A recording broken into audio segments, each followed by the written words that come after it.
భోగి పండుగ రోజు సినీ ప్రొడ్యూసర్ దిల్ రాజు చిందులు వేశారు. సొంత గ్రామంలో నిర్వహించిన భోగి వేడుకల్లో కుటుంబ సమేతంగా ఆయన పాల్గొన్నారు. నర్సింగపల్లి, ఇందూరు, తిరుమల ఆలయంలో ఘనంగా భోగి వేడుకలు నిర్వహించారు.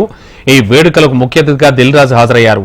పండగ వేళ సరదాగా అందరితో పాటు కాలు కదుపు చిందులేశారు. భోగి పండుగ తర్వాత శ్రీ గోదాదేవి కళ్యాణ పర్వదినాన్ని పురస్కరించుకుని నిర్వహించే విశేష ఏకాంత సేవలో దిల్ రాజు కుటుంబ సమేతంగా పాల్గొన్నారు.